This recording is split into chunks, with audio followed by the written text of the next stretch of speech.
So I used to always say that I was musically inclined simply because I loved music. Like I was obsessed. I was somebody who listened to multiple genres. Like I could appreciate any kind of music irrespective of who sung it because I felt like I was somewhat of a connoisseur. And eventually over time I realized that being musically inclined is more than just about having like a good ear.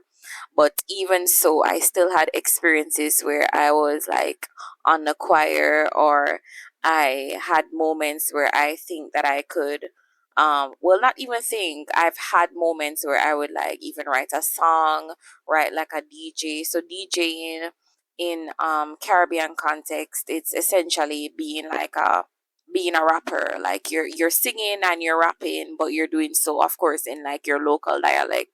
So I always had moments that made me appreciate the fact that music was something that could connect people. um in addition to me listening to music, I realized that it was a way for me to learn how to express myself in terms of how persons worded their emotions, how persons put their pen on paper and actually made like a song, like how they express themselves in the song was something that helped me as a creative, that helped me poetically. So I love the music, and one of my hugest challenges being a Christian was how to kind of navigate between secular music and Christian music. So, yes, so that's what we're actually talking about today.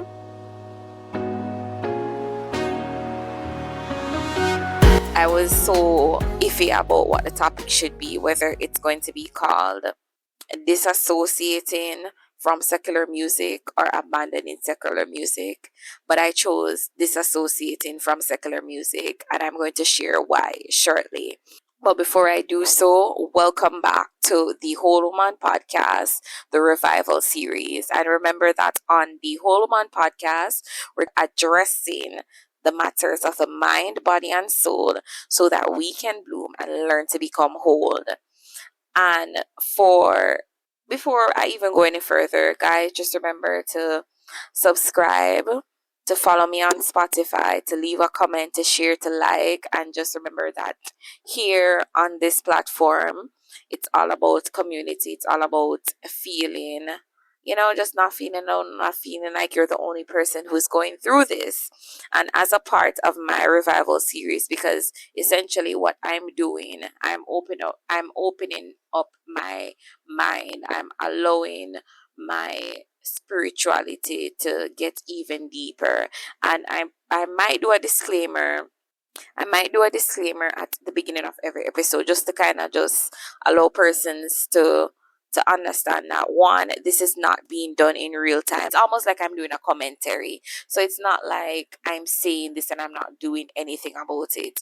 So I'm literally in the process of just trying to get closer to God, trying to revitalize what I think that I've lost spiritually. And I feel like, especially with nowadays, with so much distraction, with so much happening in the world, so many things to just kind of turn our minds away from the source, which is Jesus Himself.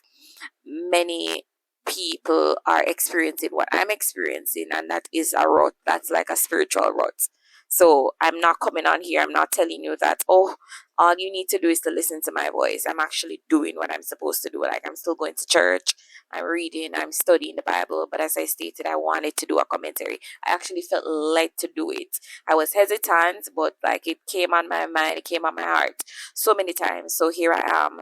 I'm not throwing away the essence of my podcast, but I'm doing this series because I was led to do the series. So, yes, let's go. So, the topic, just refreshing, it's disassociating from secular music. And you're probably wondering why exactly. Well, to be honest, as a Christian who listens to secular music, I have never outright been, what is the word? I've never outright been convicted about it, to be honest. And I'm going to be truthful to say that I also do not um navigate towards songs that are rude in the sense like they don't have expletives, it's not sexually based. But in the same breath, I'm not going to sit here and be like, oh yes, every single song that I've listened to, it makes sense or it's edifying or anything of that sort. So the reason why I chose to kind of just go this route is really because I felt as if too many of the songs were consuming my mind. Like I was taking in too much secular music versus in comparison to godly music. And I'm not going to also deny the fact that there are some good songs. There are some songs that uplift you. There are just some songs that you will never honestly be able to get away from. But I made the decision based on the fact that I knew for a fact that it was just becoming overwhelming.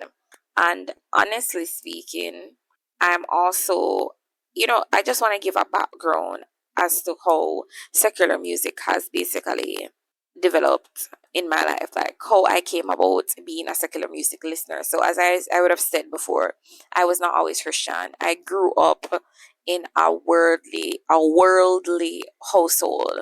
Like, there were, however, like God fearing but worldly. And I say that because my mother used to always emphasize the importance of going to church, the importance of reading the Bible, and of course, practicing certain aspects of purity. Like my mother was the type of person to be like, don't get pregnant in school, don't do this, do it. Like my mother was very like, even though certain of the things that she was telling me, she herself did not live, like she was very precise. She was very on point, like on top of the game when it came on to telling me moralistically what is right from wrong, or even spiritually what it is that she expected of me. Because her mom was a Christian, her siblings were Christian. She grew up in a sense, that kind of life, like a Christian life. So she knew what was needed to be done.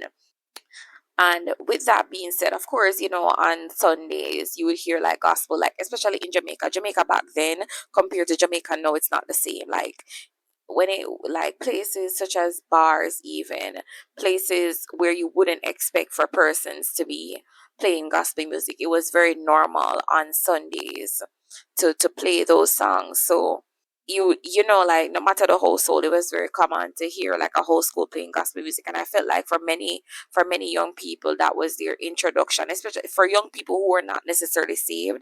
I feel like that was their introduction into gospel music. Like it was like a part of the culture to play it on Sunday evenings to be exact.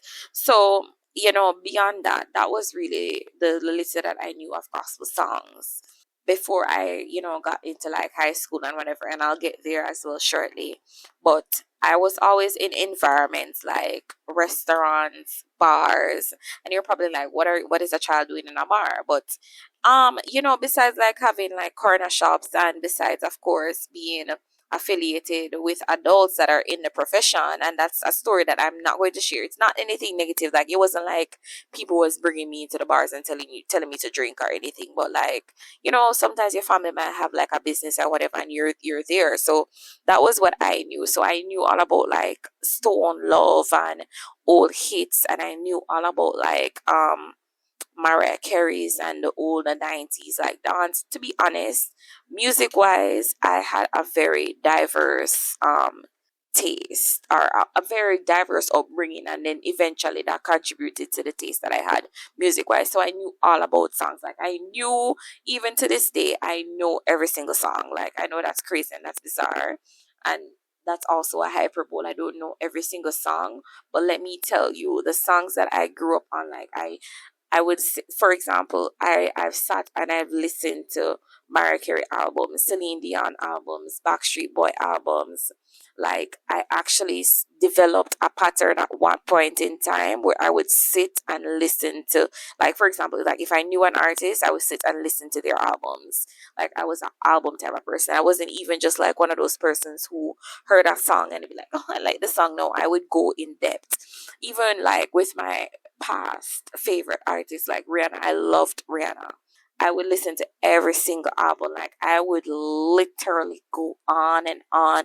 Like I knew Barry Salmon. I knew Michael Bolton. Like I knew, and it wasn't just a case where I was not, I was just even sticking to one genre. Like I literally, my favorite genre, to be honest, was alternative music. Like I loved Evanescence, I loved Paramore, I loved like Green Day. I listened to Three Days Grace. Like I was listening to the songs, and there was a point in time like where I even dived into, like when I no, what I should say, when I went into like high school, and there was like the Disney, I think there was like a Disney era where, Disney artists were making the songs and pop music was becoming popularized. Like I was there, like I was on a music train where every single song that was sung, I knew the song, I would know the song, like I was never left far behind. And even with dancehall, which is so controversial. And I say that because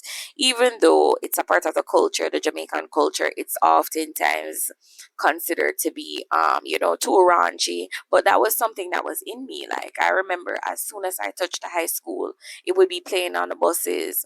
It would be something that was like, thinking back, I remember for like cheerleading events, because whenever you're a cheerleader, and I went to like a school that was based on biblical principles. Like my school was, I think it was Anglican or something of that sort. So they were still particular about certain practices. Like you couldn't even, I think you couldn't wear jewelry, or you had to wear like knobs, something like that. They were very particular about modesty and certain displays. Like you couldn't do everything. Like your uniform had to be inches, which I'm sure most schools in Jamaica and even the Caribbean have those rules, but they were very particular. But let me tell you, when it came on to sports day, which is essentially, it's literally telling you what it is. Sports day, you do track and field, you do cheerleading. Every single cheerleading had dancehall, and it was dancehall that, looking back, I'm like, why were we singing that? Why were we dancing to that? But it was literally just like, it didn't have to mean anything, in a sense. Like you didn't have to know that when they said hold on the bike back might have meant something more. Like you listened to that song as a child, you didn't know what it meant, but you were gonna sing it anyways. It was like when you got older, you realize, oh, that's what they meant. So it was very normalized. It was something that, like, you, even when they had like clashes and stuff, you just had to choose a side. And in a sense, I'm going to be honest, I feel like back then, when music, I don't think on a whole music is getting worse, but I think the world is getting worse. And because of the fact that people are in the world, the things that they are now highlighting are, that's what contributes to why many people would tell you that music is not the same and all of that. But there's too much, like it's too over, the music industry on a whole, it doesn't matter the genre, is always going to be too over, I almost said too oversaturated, and that's redundant, but it's oversaturated enough. So like it's almost impossible to say that there's not good music, because there's too much for us to really and truly find the good, if you understand. It's just that the popularized music nowadays, it's mostly trash. Like back then, songs were being played, and I don't think, and this is just my opinion, I don't think music, even though it was influential and artists still had momentum, I don't think it was as negative as how it is today. Because I say that because even with this, as I stated, listening to a dancehall song, or listening to like even a rap song back then, I had no idea that I had no idea what I was saying. I had no idea that what I was listening to was wrong, compared to now. Like a song, a rap song or a dancehall song now is not the same as it was like in 2009, 2010. I don't know. And it's so weird because it's not that they're less raunchy, but it's almost as if, because raunchiness nowadays, it's so publicized, or it's so normalized. It's like you're like, oh my gosh, more. And of course, with me transitioning from someone in the world to a Christian, I know it's wrong. I definitely, and of course I'm older now, but I don't know that I don't know if it's because we know now that badness or wrongness is being promoted. Because even then, when you used to listen to like a certain type of song and it had like expletives or so forth, you didn't always want to tell people that this was like your favorite artist or this is a song that you're listening to, because I feel like with the world expanding and like social media developing and all of that and technology being advanced, you had access to so much things, and there were so many things popularized like Disney Channel, where you had like Hannah Montana and all of that, and it wasn't necessarily negative. So it was like you had so many options. So the option that the culture that you grew up in, the music that you're seeing so much, it didn't have to be your first choice, right? And I'm honestly going to wrap up with the background aspect. So that's really just a little synopsis of how I grew up musical wise. And I want, okay, so maybe I'm not finished completely, but in yeah, I'm finished. My introduction now to like gospel. My introduction to gospel, I joined a choir when I was like 14. 14, 15. I think it's 14. So I joined a choir when I was like 14. And that was really when I knew, you know, gospel, besides on Sundays, besides going to church now and then. That was really my introduction to gospel music. And you're probably wondering, what? But really and truly, that's it, because I'm a 21st century girl. Like, come on. So when I say choir, I don't mean like a church choir. I mean like it was a school choir, and then it branched off into a bigger, like it was a national choir. Like we were singing everywhere. Like we went to different places. We had like gigs booked. Like it was literally like I was literally in a group of people. Like I'm not talking about just me dilly dallying. Like it was an official group. We had uniforms, we had practices while you were at home enjoying your life. I was a young 14-year-old, me and one of my best friends, and we were out there on the street singing songs, singing for the glory of the Lord. And that was really when that was one of my, I think that was what is that? What do you call that? I'm going to find it. Yes, yes, yes, yes, yes, yes. I literally did this in school. So it was literally my inciting incident. Oh my gosh. And I'm still not even sure if that's what I'm looking for. But it really and truly was a turning point. So I guess that's it. That was one of those moments that really had me thinking, I am going to get saved. Like when I was in that choir, because the reality is almost everyone in the choir, besides my friend and I, they were saved. And you're probably like, how is a choir allowing unsaved persons to sing on it? So we were basically like, we didn't get lead roles or anything. Like I had a stellar moment. Like I had a breakout moment where people like, you could potential, like you have a good voice, you can sing. But when I was in the choir, besides them, teaching us about consecration and all of that, there was never like, I didn't like have a solo. Well, there were concerts, so of course you would have to sing, but I was basically like a backup singer. Let me be real, okay? I was a backup singer after a time. And even if I were to become like a lead singer and get a solo, that moment did not come. But to be fair, everyone was in the choir longer than myself. Like I was still a new member, and it was a big deal. So I'm not gonna be here and be like, don't play in my abilities or my experience. It was a big deal. And as I stated, that moment really propelled me to think to myself, I need to know more songs. I need to know more about God. And remember, around this time, I was still unsaved, but I had it in the back of my mind from an early age that I should know more about God. I should pray to God.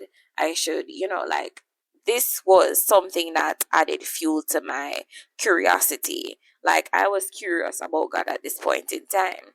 And so as I went on in my journey on the choir and all of that, that eventually disbanded. And I'm not going to even talk about that, but it eventually disbanded. But I still felt like that effect, of course it went with me. 5 years later, at age 19, I got saved. I still was not wholeheartedly like an avid gospel listener, but I almost like I felt like an inclination to search up songs, to find artists, to listen to music. And my introduction to gospel music after the pre-introduction, the songs that I started to listen to were very, oh, should I say, were very slow. Like I have a slow song thing about me. Like I like when songs are more so on the I don't like upbeat music. It was yeah. What I'm trying to say is that the songs that I started out with were very worshipy. Like it was worship, just straight up worship music. Worship music. The songs that you ball to. Those are the type of songs that I listen to, and then slowly I also went off into contemporary music, which I realized was honestly just not for me. And I'll tell you why soon. But yeah, I started to listen to like worship music a lot. Like, um, to be honest, I did start off with lots of overseas bands like Hillsong and all of that because, the type of songs that I heard from. So like songs like So Will I, songs like Oceans. I listened to what is this song? Hear the sound of my life, let it be a sweet, sweet. And I listen to lots of choir music like Kirk Franklin, like those were the type of songs that I was introduced to, and then eventually I went into contemporary gospel. But eventually I realized that contemporary gospel felt too similar to what I was already listening to in the world. So now bear in mind, I want to say to you that I actually put a pause on listening to anything that was secular because I needed to build up my playlist. I needed to tell people, to show to myself as well that, I know the songs. I need to know the words. I need to know the lyrics. And to be honest, I had an extensive playlist. And best believe, and this is why they always say, your ears and your eyes are definitely windows to your soul. Because let me tell you, there were many moments where I would be sitting or I'll be walking and a song just dropped into my spirit. A song, mind you, that I would grow up on, or a song that I know I heard before, and the Holy Spirit just said, remember this song, and I would add it to my playlist. So eventually I had a good grasp, or I had a good set a good playlist. Like I discovered gospel music. Like I knew it and I realized what worked for me, which was not contemporary. It was not hip hop. It was not R&B. And this is not me beating down because I still have a few. I have like, that's the God in me. So you're so fresh. So you're so clean. Or I have like a touch break. God will work it out. If you cry, you can cry one night, only one night, though. Or like I have a few songs that are on the other side. God, when I say other side, I mean other genre. It's not like, you know? Yeah, yeah. So like I eventually I caught myself up to speed. Like I knew what I was supposed to listen to. So my playlist, to be honest, it was still very vast in the sense it was still very um what should I say, diverse. I don't know. It was still very mixed. I still had a lot of music, gospel music. I'm talking about gospel. Like I had different genres and all of that, but I knew what I liked to listen to. And eventually I realized I like tradition. I like the older songs. I like the songs that had me reflecting. And even if I played like an upbeat song, like, do you want a revolution? Whoa, whoa, whoa, whoa. It was not always my speed. I was not, to be honest, people, I was not always open minded when it came on to listen to different genres of gospel music, because I just felt like when I want to listen gospel, it's for me to cry. It's for me to feel closer to God. It's not, and I know that's so weird, but I'm just being honest. I just didn't want to know that I'm hearing like the reggae beats in the song, or I'm hearing trap. Like I remember the first time I heard, doesn't matter what problem, God will work it out, work it out. I was like, what? I mean, eventually it stuck to me because yeah, but it's just that I will never listen to one of those songs and be like, oh my gosh, I'm in the spirit. I'm in the spirit. So, like I'm not gonna get in the spirit. I'm not gonna feel like I wanna bawl when I listen to those songs. But then again, that's also because I fail to realize that sometimes it's not always about getting the bawling moment. Like it's not always going to the music and listening to the song for the sake of um, provoking emotions. And this is why I'm actually embarking on this journey because I'm saying to myself, there's so much genres out there that can speak to the emotions that I'm trying to appeal to. Like if I want to cry, if I want to shout, if I want to dance, like literally Christians are already singing it. So why not dive even further into what they're already doing? Because the Bible does say whatever things are pure, whatever things are just, whatever things are true, think on these things. So even though, right, I know my preference, I'm like, why am I not giving the people of God a chance, in the sense that they have, I'm such a music lover and they have so many different genres, so many different tunes, and they're still ultimately singing to God. No, I'm not talking about not being discerning, not understanding, because there are spirits, and many people would say to you that you have to be careful because of the type of beats and all of that. I totally get it.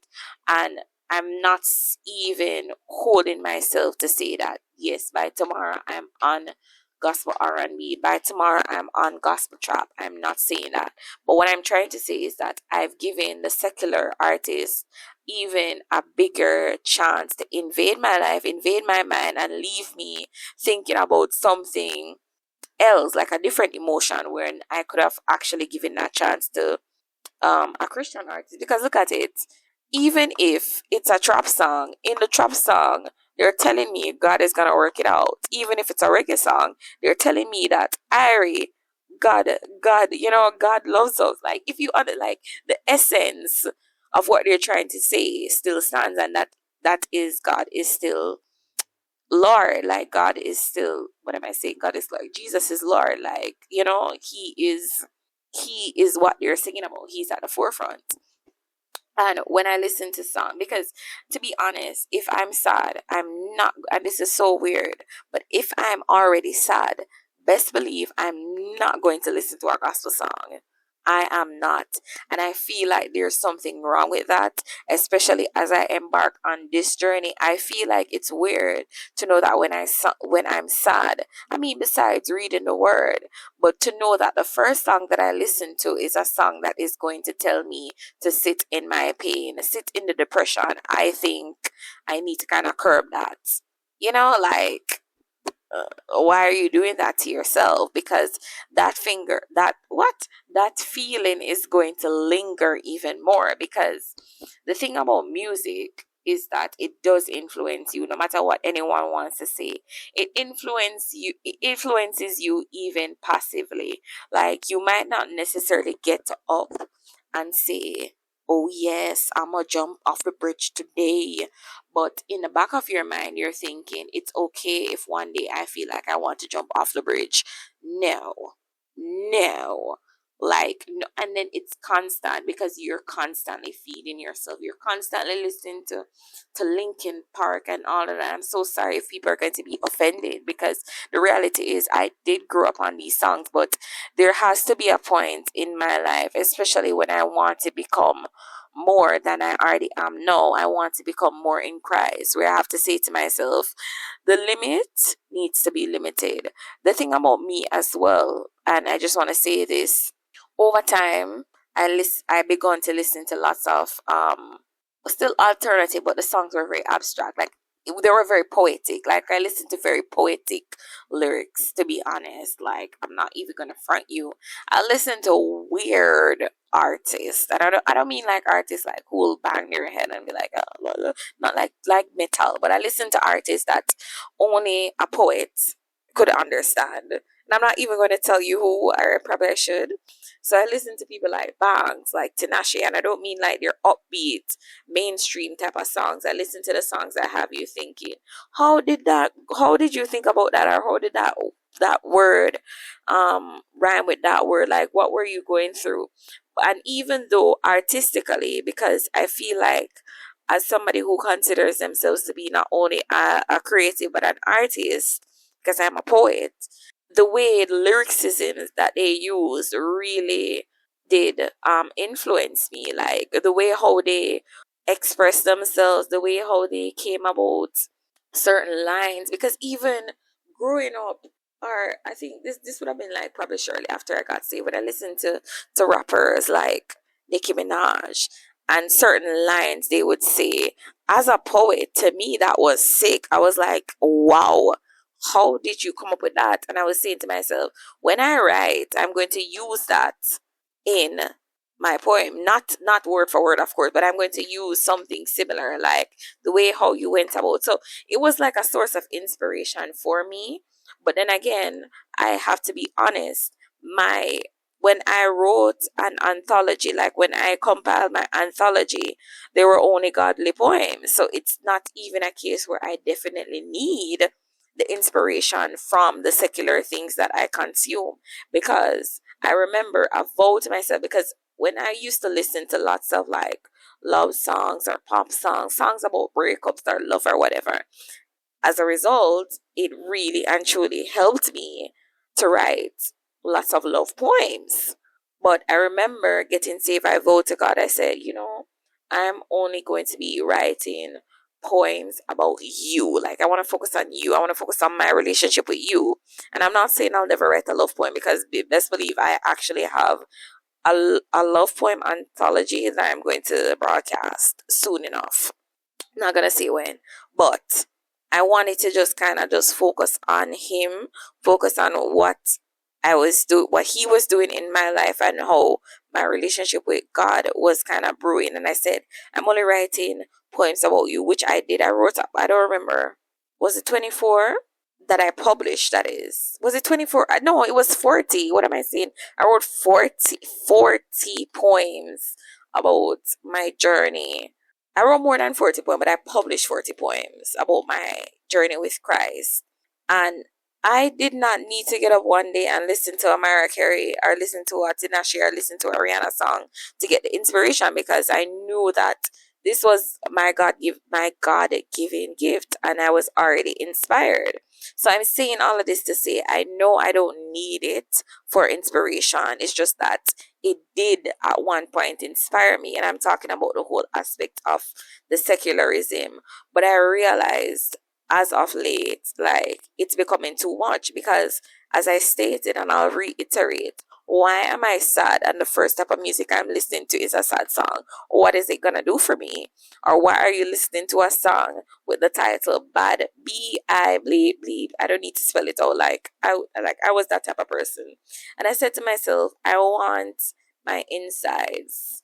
I want the things that pass through my ear gate be just honestly holy. I want it to be a reflection of who I serve. I want to understand. I want to ensure that when I'm sad, when I'm happy, I'm adding to it. Because the thing about the things of Christ, whether it be music, whether it be the activities that you do, once it is that you do them, you leave and you don't, you end up, right? The consequences that you end up with is literally no guilt. And I'm not saying that if you listen to a song, you're going to always feel guilty, but there's literally nothing to worry about, save you just getting up and spitting word for word a dancehall song that has a bleep word every 5 minutes, like, not every 5 minutes, what am I saying? Every 30 seconds. Like, you're more likely to feel condemned about that than if you get up and you're listening to quote unquote gospel track. If you understand what I mean, like, why am I putting myself in situations where I'm going to feel condemned? Like, why am I willfully doing that to myself? And I also just want to say as well that my emotions, right? These things, no matter how tough you seem, no matter how sure of yourself you think that you are, they eventually do affect your emotions, because randomly you're sad and you're gonna sing the sad song out loud, and instead of your spirit, your mind telling you you need to snap out of it, it's going to tell you, as I mentioned, to sit in it.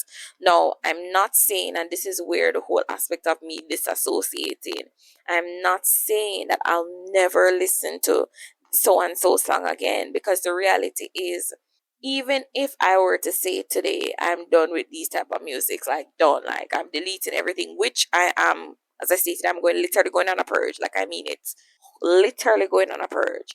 But if I were to throw in the towel, like infinitively, like willingly, the songs would still come back. And I say that because, publicly, on public transportation, in public spaces, even in conversations. Like, I'm literally in classes and the example they use is a secular song. Like, it's always going to be there, but it's up to me to know myself, to be grounded, so grounded that I become unaffected by what I'm hearing. Like, I don't need to be rocking, or even if I do rock, I catch myself, because the reality is some things are inevitable. It's inevitable that as a child of God, you're going to mix with the world. It's there, the songs are going to be played, the artists are going to be artisting, like, so it's not, that's what I said. Like, I didn't want to say abandoning, because I would be lying, but I want to disassociate from it. I don't want it to affect me, so, like, I don't want to crave it so much.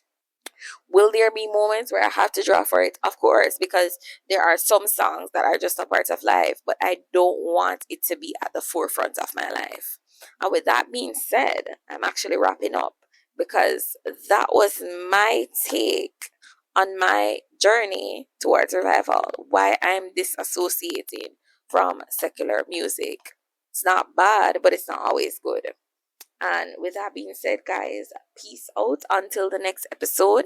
And don't forget to like, comment, share, subscribe, and stay tuned for more.